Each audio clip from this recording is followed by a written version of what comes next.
Bonjour les amis. Bonjour tout le monde. Beaucoup de monde voudrait savoir comment ça se passe pour nous ici au Venezuela, la situation, etc. Mais nous avons un événement en urgence à traiter. C'est le procès du 30 août, c'est-à-dire notre procès, puisque nous sommes accusés d'être une association de malfaiteurs ayant le projet d'un multiple enlèvement de mineurs. Oui. Voilà, donc c'est important qu'on dise encore ce qu'on a à dire là-dessus, surtout toi, Oui. Stan. Hein, Oui. qu'est-ce que tu as à dire par rapport à ta défense? Ah oui, pour ma défense, j'ai strictement rien à dire, pour la très bonne raison que je n'ai pas à me défendre. Il s'agit d'un procès d'inquisition qui est dans un contexte d'inversion des valeurs, avec une machination judiciaire à l'origine. D'accord, ça c'est déjà le tableau qu'il faut redresser pour être bien clair, savoir exactement de quoi on parle. Maintenant, concernant cette qualification d'association de malfaiteurs ayant le projet d'un multiple enlèvement d'enfants, je dirais déjà pour commencer que la qualification ne rime à rien.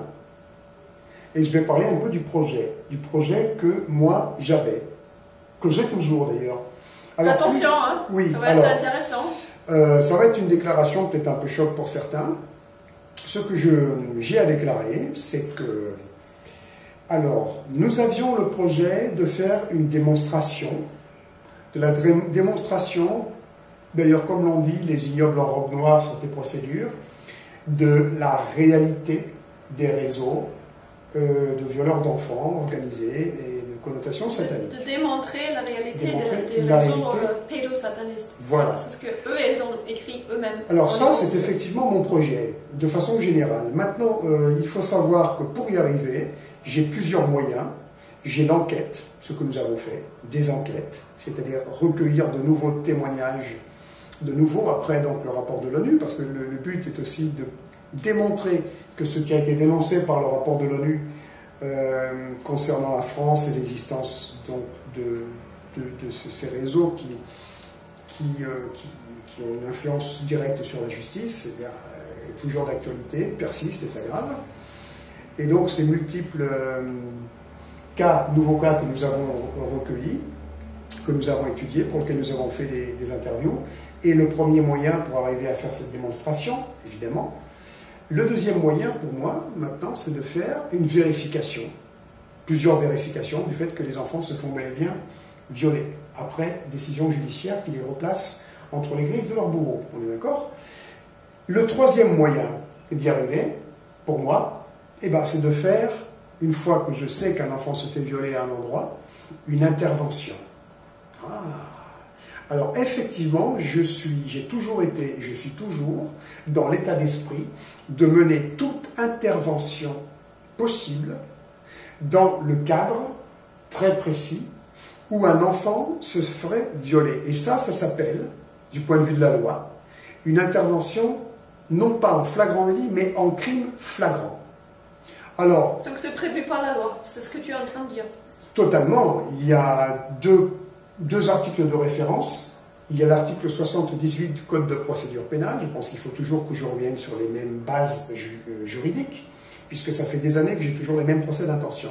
L'article 78 du Code de procédure pénale qui autorise tout citoyen à intervenir dans le cadre d'un flagrant délit, a fortiori d'un crime flagrant, pour y mettre fin, en neutraliser les auteurs, co-auteurs, complices, etc., les remettre à la justice, le cas échéant, et soustraire les victimes à l'agression. Puisque là, on est dans le cadre plus spécifique de l'agression, et l'agression la plus abjecte qui puisse être, puisqu'il s'agit de viol d'enfants, ou d'agression sexuelle d'enfants, quelquefois de bébés.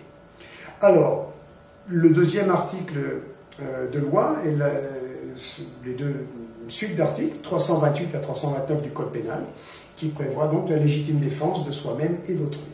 Et il faut savoir que quand un citoyen, tel que moi, est confronté à des faits criminels de viol d'enfants en flagrance ou d'agression sexuelle d'enfants en flagrance, ne pas intervenir et se mettre sous le coup de la loi. C'est intéressant ce que je vous dis là, donc c'est un petit rappel quand même. Donc mon état d'esprit de façon générale, depuis toujours, C'est pas compliqué. Depuis que j'ai démissionné de la gendarmerie pour pouvoir sauvegarder mon idéal et que j'ai mené une vie que certains qualifient d'aventurier, effectivement, j'ai toujours été ridiculisé pour mes tendances de justicier. Mais que voulez-vous quand on vit dans un monde d'inversion totale des valeurs où la justice est entre les mains d'une organisation criminelle de connotation satanique, totalement soudée avec les sociétés secrètes qui pratiquent le viol d'enfants? Eh bien, il faut bien trouver un moyen de faire un peu justice. Je ne crois pas que ce soit prévu comme étant de la criminalité par aucun texte de loi qui, pour le moment, est encore en vigueur dans cette imposture de République. Donc ça a toujours été mon état d'esprit. J'ai fait depuis des années, je ne sais pas combien d'interventions en flagrant délit. On a même, en 2001, essayé de me faire plonger pour ça, c'est une autre histoire, à La Réunion. Et donc, l'occasion de cette enquête que nous avons menée entre 2010 et 2012, pour moi, avec ce projet de démonstration, était l'occasion, effectivement, de pouvoir organiser ma mise en confrontation avec des cas de crimes commis en flagrance. Donc, j'ai toujours eu l'intention, je le répète, soyez bien attentifs, à cette occasion-là, mais de toute ma vie, de me mettre en situation de témoin de crimes flagrants sur des personnes vulnérables, et en particulier des enfants, et dans le type d'agression, en particulier de viol ou d'agression sexuelle, de façon à pouvoir intervenir, suivant ce que prescrit la loi. J'ai été clair? Donc maintenant, pour les juges qui regardent à ce moment-là, c'était ton projet pour l'affaire de Sandrine Gachadois? Non, pour l'affaire de Sandrine Gachadois, il n'y avait pas de projet. Il y avait une enquête avec à la clé une vérification que j'ai voulu faire, parce qu'il m'a paru qu'il y avait la possibilité dans ce cas-là de faire une enquête en approchant la petite Léa et en essayant de lui poser des questions. Ça n'a pas fonctionné, parce que la petite Léa a répondu, enfin la petite Léa de 12 ans à ce moment-là a répondu par la négative, qu'elle ne se souvenait pas ou qu'elle n'avait pas de souvenir.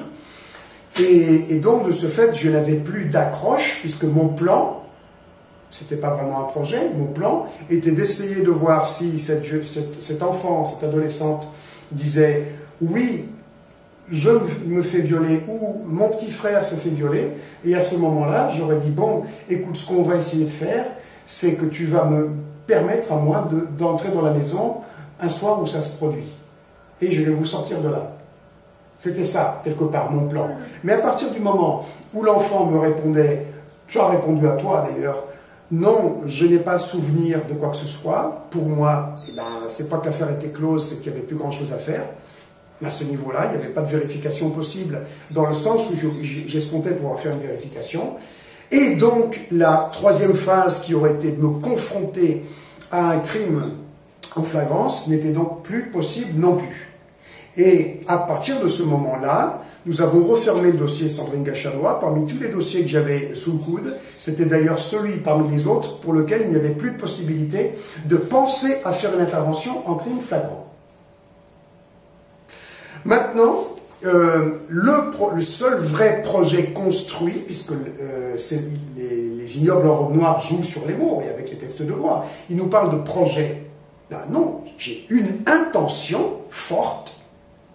Et il n'y a que dans les pays arabes, l'Arabie Saoudite ou le Qatar, je crois, où on peut juger des gens pour leur intention.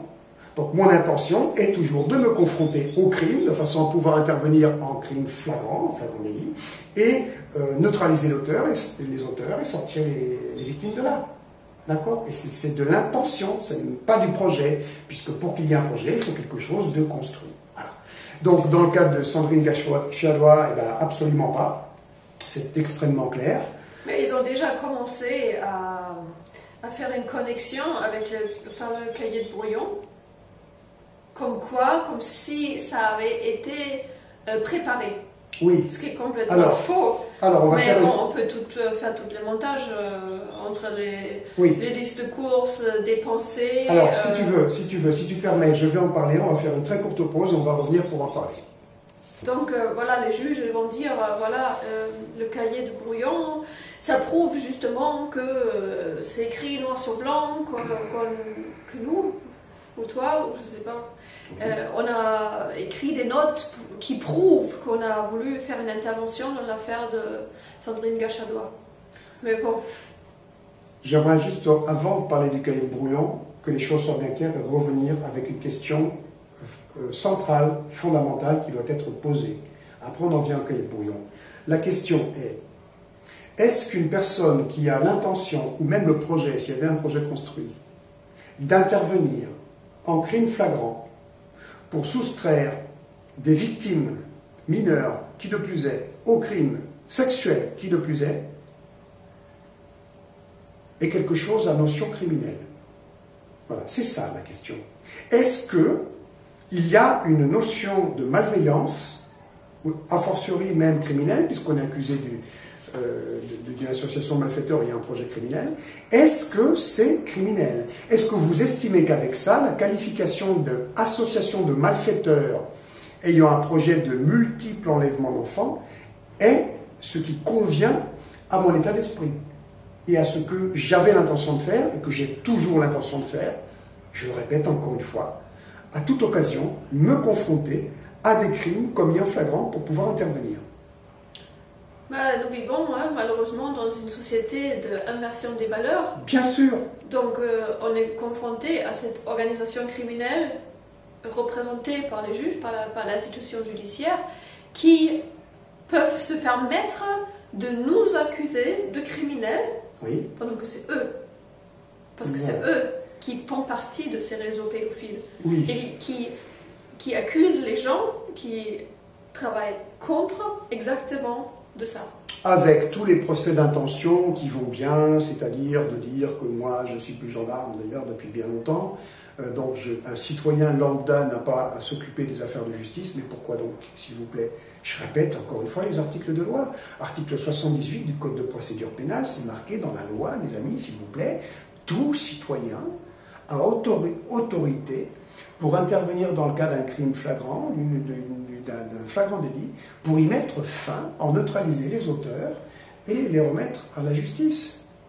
Non, c'est tout. Article 328 à 329 du Code pénal, la légitime défense de soi-même et d'autrui, qui est prévu par la loi. Donc, oui, c'est prévu par la loi, mais il condamne toujours l'autojustice, c'est-à-dire... Bien sûr, mais... Eux disent, c'est nous la justice, et toi, tu n'as rien à voir, et si tu le fais, on va te couper la tête. Voilà, mais c'est du procès d'intention, c'est du procès d'inquisition qui n'a absolument aucune base légale et qui est servi par des imposteurs. Alors moi, je vais vous dire, c'est servi par des sous-merdes, des ordures.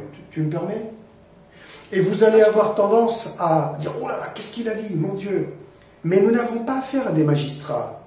Ce sont des usurpateurs, ils ont une fonction, ils sont infiniment arrogants, imbus de leur personne, ce sont des individus profondément perturbés, frustrés, qui ont besoin de cette fonction pour pouvoir abuser des pouvoirs imbus qu'ils ont avec cette fonction, pour écraser les autres. C'est l'état d'esprit de ces gens qui font partie de ces réseaux et qui sont de religion satanique. Ce sont des sous-merdes. Donc le procureur, entre guillemets, de la République, Coindo, est une sous-merde. Le juge d'instruction, là, cette bonne femme, Linda Revel, est une sous-merde. Ce sont des suppôts de Satan. L'autre juge d'instruction, c'est pareil. Les avocats qui rentrent maintenant dans le cirque, comme ton avocate, ton usurpatrice d'avocate, je ne me rappelle plus son nom. Mais Alexandra de Brosser est une sous-merde. Mais une elle traître va pas être là puissante. puisqu'elle n'est pas mon avocate. Hein. Oui, mais peu importe. Ce que je veux vous faire comprendre, c'est qu'il est temps que vous démystifiez, mes amis, ces suppôts de Satan qui essayent d'en imposer et que vous vous sentez obligé de respecter et même vous n'oseriez pas les insulter, les traiter de ce qu'ils sont. Moi, j'appelle un chat un chat. Ça n'est pas parce que quelqu'un porte une toge ridicule, noire, à col fourré, ou que quelqu'un porte un uniforme de gendarme ou de policier, que nous avons affaire à un être humain digne de ce nom. Hélas, non. Comme Janet Nally, nous vivons dans un monde où c'est l'inversion des valeurs qui règne. Donc là, en l'occurrence, nous avons affaire à des sous-merdes qui représentent les réseaux pédocriminels que je combats et qui représentent plein d'autres choses que je combats aussi. Oui, si on était au Moyen-Âge et s'il y avait la peine de mort, voilà, c'est déjà clair ce qui nous attendrait. Évidemment, maintenant, en ce qui concerne la peine de mort, eh bien, ces sous-merdes méritent la guillotine. Et ce que je veux dire, donc, c'est qu'effectivement, le 30 août, il va y avoir ce procès, ce grand guignol de procès d'inquisition, et que le cadre fondamental de ce procès d'inquisition, où donc on est parti d'une idée principale qui est celle que, alors je suis le justicier qu'il faut bien sûr ridiculiser, rouler dans la boue excrémentielle, etc. Et puis surtout accrocher avec une infraction la plus grave possible. Donc l'idée étant d'essayer de tourner en infraction grave, avec le système d'inversion des valeurs, quelque chose de positif et qui va dans le sens de la morale et de la loi que je représente. Et ce procès d'inquisition, je voulais vous dire, mes amis, qu'il est fondamental. Parce que ce procès d'inquisition du 30 août, c'est pas seulement le procès de ce cœur d'association de malfaiteurs, c'est-à-dire Stan Mayo et Jen Elziman, pardon de me citer en premier, mais dans leur esprit c'est comme ça. C'est le procès d'inquisition d'un idéal, de l'idéal de justice, de la justice qu'il y a dans le cœur des hommes responsables, des êtres humains responsables et vrais. C'est ça le procès. Parce que nous vivons à une époque où le jeu des illusions qui est mené donc, par des simulacres de procès tels que celui-là sert encore un peu, mais l'humanité arrive à ce croisement, ce carrefour, où il n'y en a plus pour longtemps. L'humanité générale est tellement zombifiée que bientôt les illusions n'en auront plus besoin. Et les derniers emmerdeurs, comme moi, il faut vite, vite les écraser avec ce qu'ils représentent en termes de justice, d'autojustice et de valeurs humaines fortes contre ces raisons, contre ce que... T'imagines si tout le monde tenait le discours que tu as en disant « Ah, il y a des enfants qui se font violer, il faut les sortir de là. » Oui. Les juges diront oui. Qu'est-ce que ça fera comme bordel dans la société? Oui. Tout le monde se fait auto-justice. Alors, vous avez remarqué qu'effectivement, le gros problème, c'est que non seulement on va au bout des choses avec des enquêtes, et nous portons en plus des conclusions que personne ne porte, que nous démontrons avec une analyse, qui est, parce que vous avez remarqué que la plupart des associations, des gens qui se prétendent lutter contre la pédophilie ou même la pédocriminalité, ne parle pas de protection institutionnelle de la pédocriminalité. Or, c'est le problème fondamental. Voilà, ça c'est très grave, parce que effectivement, le problème n'est pas la pédophilie. La pédophilie, ça sera très facile d'éradiquer le problème. Le problème, c'est que c'est protégé par la justice de façon généralisée, systématique. Donc, le problème, il est là. C'est ce système. Et nous l'avons démontré, donc c'est la raison fondamentale pour laquelle nous sommes persécutés, pour laquelle ce procès a lieu.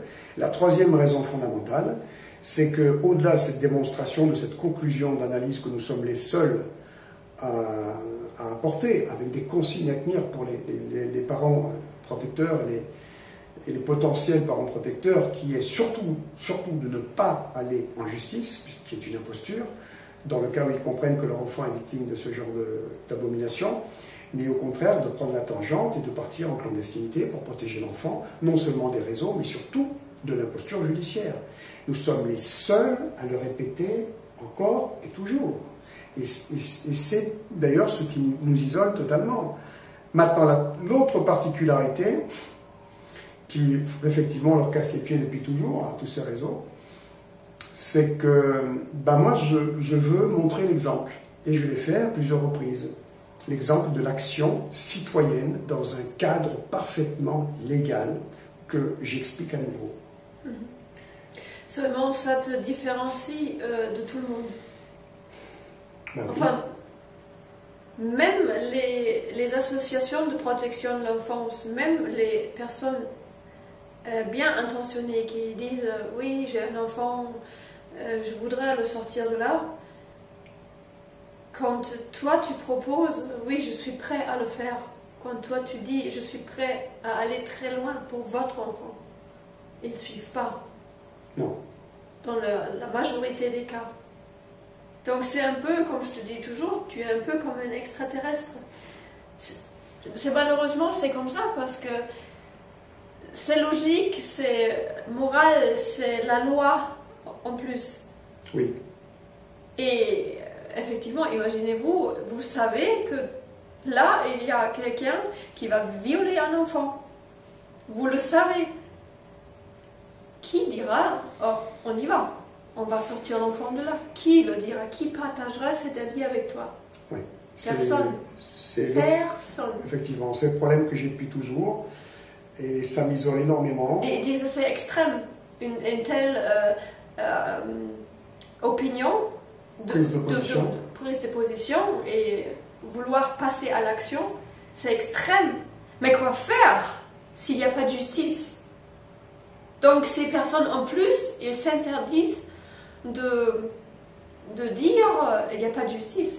Parce que s'il n'y a pas de justice, mais on ne peut pas aller en justice. Donc on tourne en boucle. Ça ne sert à rien tout ça. Au contraire, on sollicite l'organisation criminelle qui a le monopole de la justice pour essayer de régler ce problème. Vous allez chercher les criminels eux-mêmes qui ont les mains plongées jusqu'aux oreilles dans la pédocriminalité, ces gens-là, les ordures dont je parle. Oui, donc, en plus, maintenant, je veux dire, on a un programme mondial hein, de la pédophilisation de la société par la révolution du genre. Donc ça, c'est un programme vraiment mondial. Et des gens comme nous, surtout comme toi, il faut les éliminer parce qu'il ne faut pas que des idées comme ça circulent dans la société. C'est pas possible. Oui, effectivement, merci Dianette. Ça, c'est un point fondamental qu'il fallait rappeler.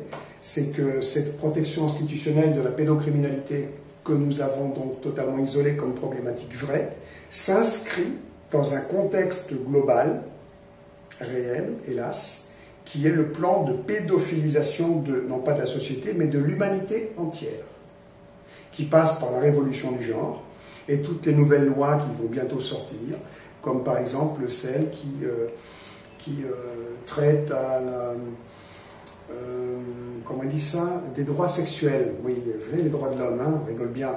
Et bien là, pour le bétail humain, il y a des nouveaux droits qui vont sortir, qui sont les droits sexuels, qui veut dire que les droits sexuels, maintenant, on va les appliquer aussi pour des enfants. Des enfants de 10 ans, si on écoute le secrétaire général de l'ONU. Mais oui, on change maintenant, puisque c'est condamnable encore par la loi de violer un enfant, donc on va le présenter d'une autre façon. On va dire que c'est l'enfant qui demande. C'est l'évolution des mœurs, voilà. Tout ça, beaucoup de choses à dire là-dessus. Voilà, vous avez bien compris le processus, c'est-à-dire qu'on fait en sorte de sexualiser l'enfant dès le bas âge, par tous les moyens, à travers les programmes de l'éducation nationale, de l'initiation à la pornographie à l'école, etc., etc., pour pouvoir dire après, ben oui, mais les enfants, regardez, ils évoluent, il faut adapter les lois, ils sont consentants, au contraire, ils sont même demandeurs. Et ces abominations vont permettre une façon très à droite d'amener la légalisation de la pédophilie, et personne ne réagit. Alors, tu sais ce que j'ai envie de dire maintenant, c'est que cette histoire de procès d'inquisition, qui est vraiment très très important, il me fait penser à une anecdote. Un copain, un jour, c'était d'ailleurs dans le cadre de l'affaire Vincent, du procès de 2009, m'a dit que ça lui faisait penser à un film qu'il avait vu. Alors, j'aime pas trop citer des films en référence, d'autant plus que je ne connais pas le film, je ne l'ai pas vu, je ne connais pas le titre, je ne connais pas les acteurs non plus. Mais bon, la petite histoire en question, c'était l'histoire d'un chasseur de vampires qui, à la fin, perdait sa guerre et il était attrapé par les vampires, il était mené au tribunal, il était jugé par les vampires. C'était les ignobles en robe noire, pardon, les juges, c'était des vampires. Le président du tribunal était un vampire, les jurés c'était des vampires, et le public derrière c'était des vampires aussi. Et c'était lui, au centre, le terroriste, le criminel. Et nous n'en sommes vraiment pas loin. Là, ça m'y fait penser de plus en plus, parce que le 30 août, vous allez avoir donc la bande de vampires, ça c'est clair. Vous allez avoir le public Alors les premiers rangs, ça sera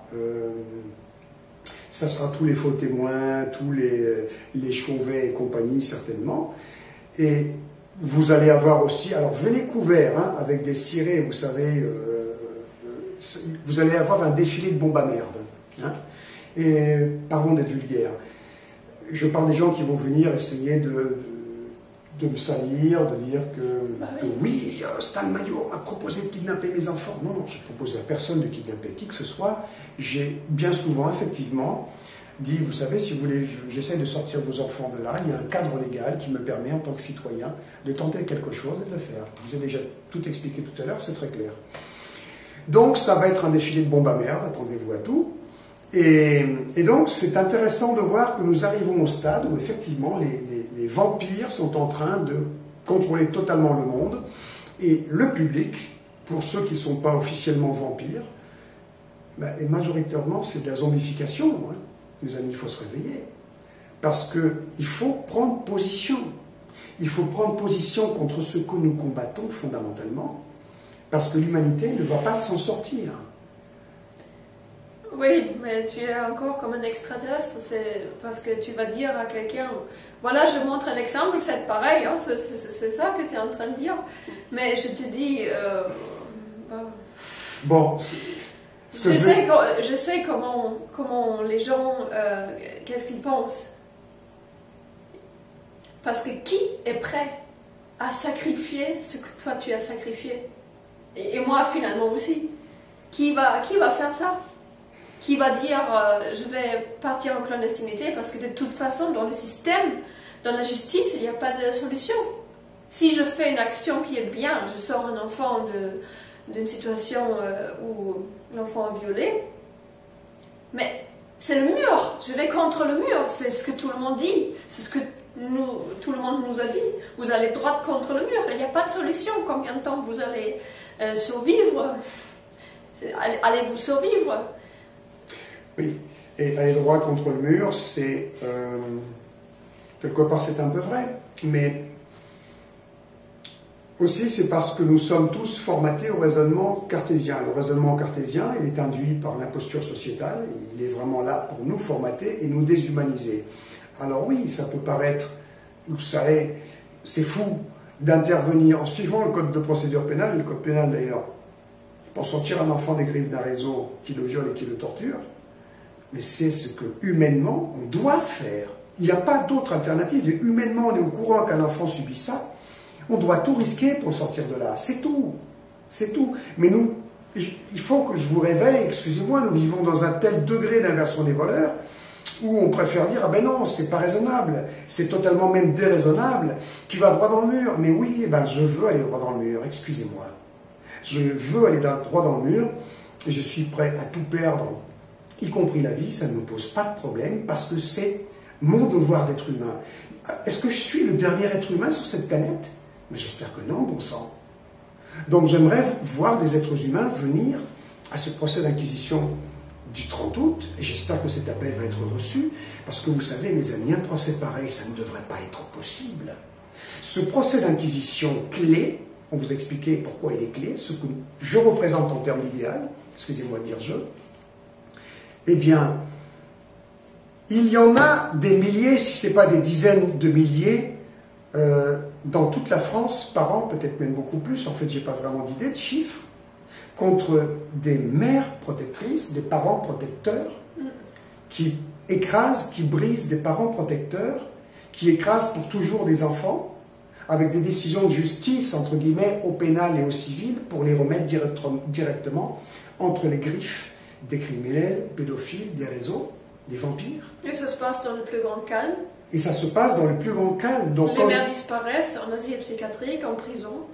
Voilà. C'est ça que nous dénonçons. Et c'est pour ça que nous passons, nous, maintenant, comme proie de ce monde de vampires, donc de l'imposture judiciaire des vampires. C'est pour cette raison. Et la morsure du vampire, c'est encore un très beau parabole, une très belle parabole qui colle parfaitement à la problématique.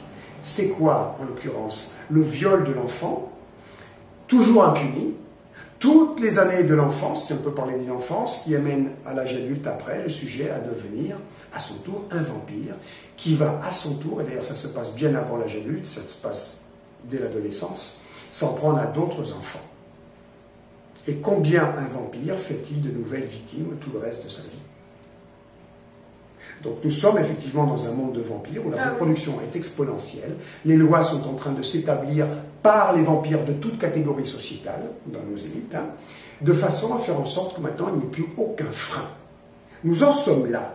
Donc ce procès, il est fondamental. Ce procès d'inquisition est fondamental.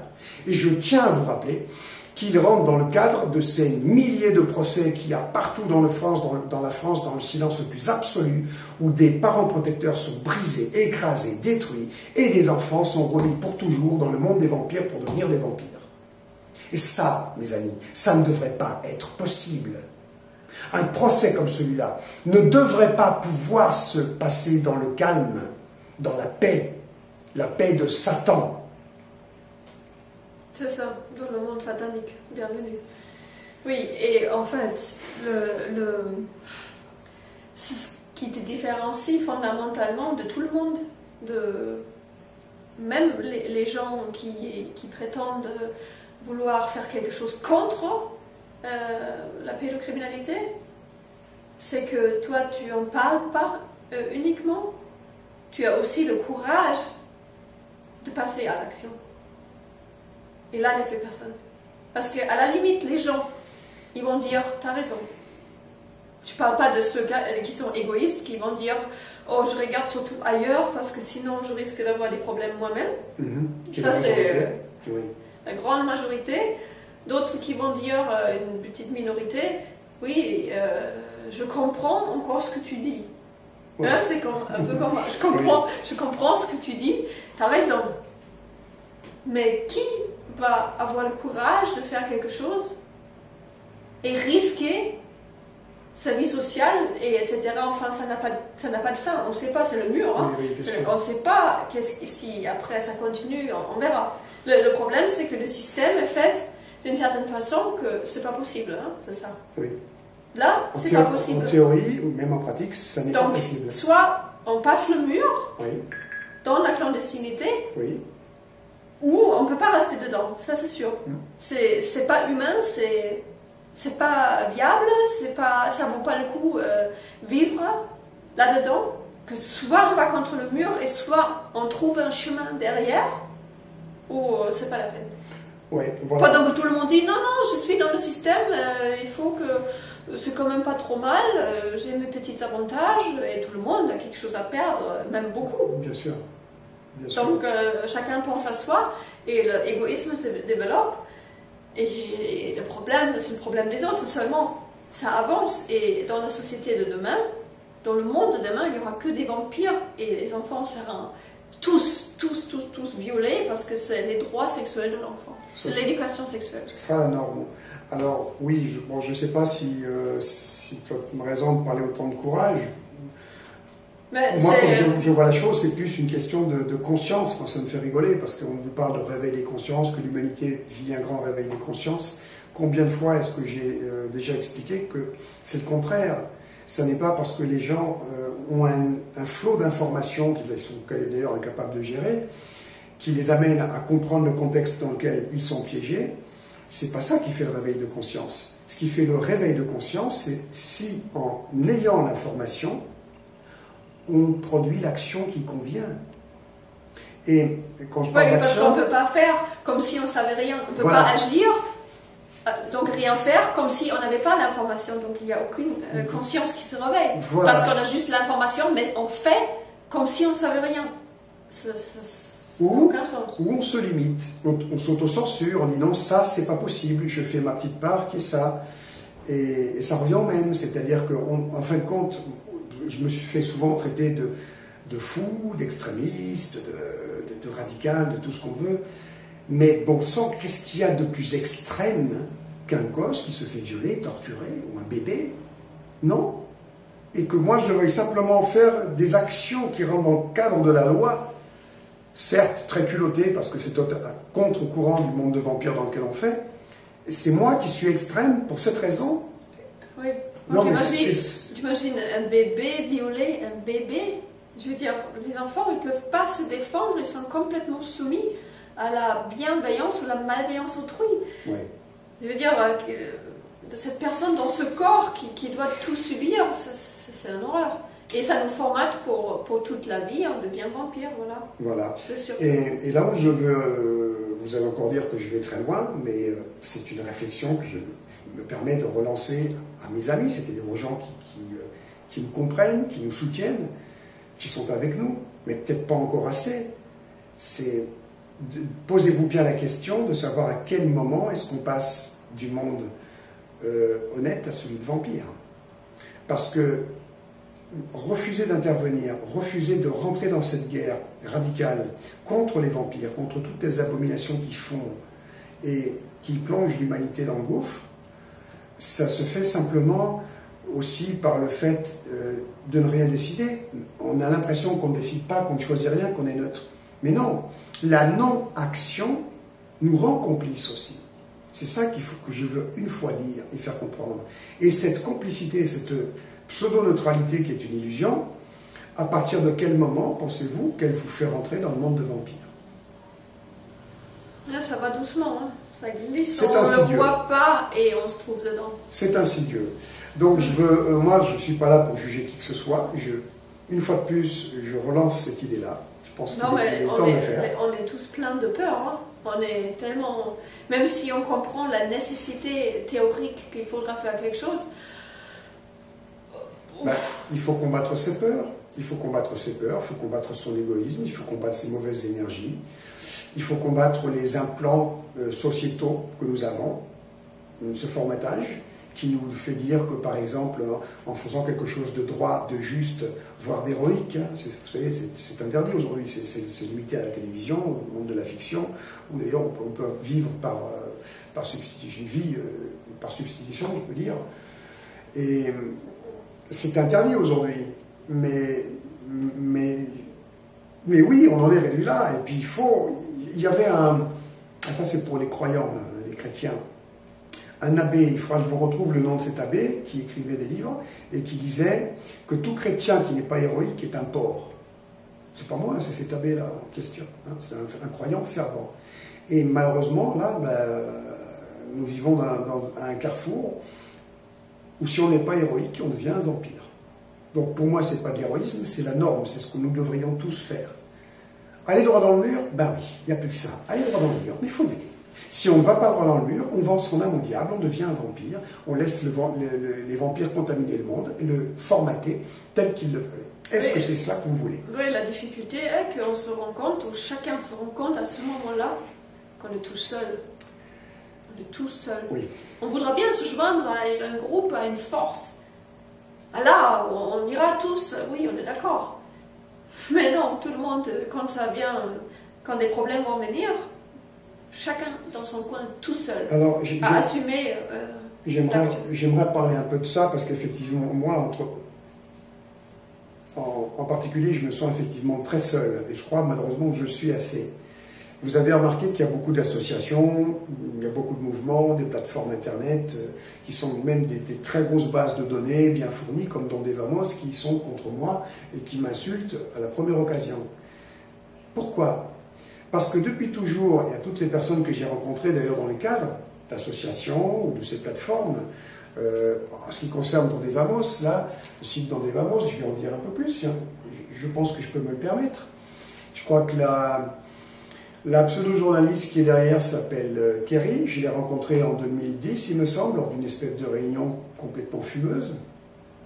Et elle s'était énervée parce que le discours que j'ai tenu, j'ai explosé un moment en disant il faut arrêter de penser qu'on peut combattre la pédocriminalité et sauver les enfants en ne faisant que de la com. La com, c'est une partie, il y a une partie qui est fondamentale maintenant, c'est l'action. Et il faut absolument ménager la part fondamentale à l'action. Et là, tout le monde me largue, ou plutôt je largue tout le monde, à commencer par les mères pseudo-protectrices qui se posent en situation de victime et qui, en fin de compte, sont lâches au fond d'elles-mêmes et ne veulent pas faire le minimum pour sauver leur enfant.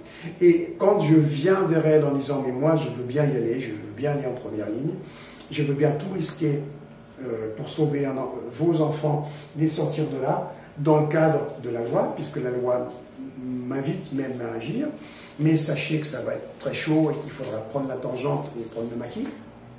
Là, il n'y a plus personne. Et cette proposition que je fais de bon cœur, tout simplement, met en contraste, met en exergue la médiocrité crasse, profonde, du parent protecteur qui me répond « non, je ne veux pas », ou qui n'a pas le courage de me le répondre et qui préférera essayer de créer un incident pour après pouvoir dire que je suis un sale type, un fou, est-ce que je sais. Et ça aussi, pardon, je veux finir, ça aussi ça concerne les associations, parce que combien d'associations est-ce que j'ai essayé de contacter pour différentes raisons, et c'est toujours le même son de cloche. C'est à partir du moment où je fais comprendre que, bon, c'est bien gentil tout ce qu'on fait dans les associations, mais à un moment donné, on ne parle plus de pédophilie, on est d'accord, on parle de pédocriminalité, ok, on parle de protection institutionnelle de la pédocriminalité, on est toujours d'accord, de moins en moins, parce que là ça veut dire qu'on va aller à contre-courant de tout le système sociétal si vraiment on veut sauver des gosses et des parents protecteurs, et que ben là, encore une fois, plus personne ne suit. C'est tout. Et donc, il y en a beaucoup qui m'ont fait le reproche. Oui, mais tu t'embrouilles avec tout le monde, et donc tu restes toujours seul dans ta connerie, etc. Ben oui, je reste toujours seul dans ma connerie. Et ma connerie, c'est quoi? Eh bien, c'est de dire qu'un être humain de conscience, qui est au courant de ce qui se produit, doit apporter sa petite part. Et sa petite part dans ce combat, c'est quoi? C'est sa vie. C'est tout. Et là, je vais finir ça par une parabole, une légende qu'on me balance toujours. D'ailleurs, sans comprendre la conclusion de cette histoire-là, c'est David et Goliath. On me dit, oui, mais t'es comme David contre Goliath. Mais David, la petite part qu'il a apportée contre Goliath, c'est sa vie. Voilà, c'est ça, apporter sa petite part dans un combat comme celui-ci qui est crucial. C'est sa vie. Il faut déjà être prêt à sacrifier sa vie sociale. C'est la première chose qui se produit. Et après, être prêt à sacrifier sa vie physique. Et là, on a peut-être une chance de sauver son âme, à condition d'être sincère et vraiment d'y aller. Ça, c'est sa petite part qu'on apporte dans le combat. Et David contre Goliath, eh ben, excusez-moi mes chers amis, mais David, il a gagné. Il est allé avec ses attributs, sa fronde, sa pierre, donc avec peut-être 99% de chances de se faire aplatir par un géant, et ben, il a gagné. Donc, je ne sais pas si on va gagner, c'est probablement une cause perdue, je sais qu'il faut se battre.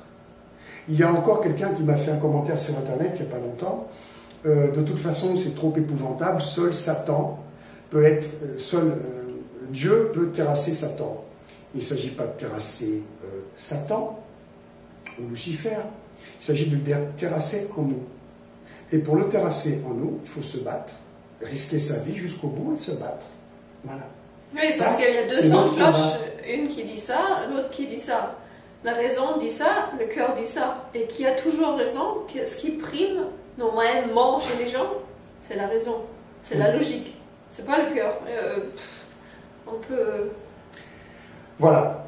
contourner ça et ça va s'étouffer et ça va disparaître et moi je vais vivre ma vie plus ou moins bien. C'est ça. On refait une petite pause, si on a encore quelques petites déclarations à faire, on va revenir, ça va être assez rapide. A tout de suite.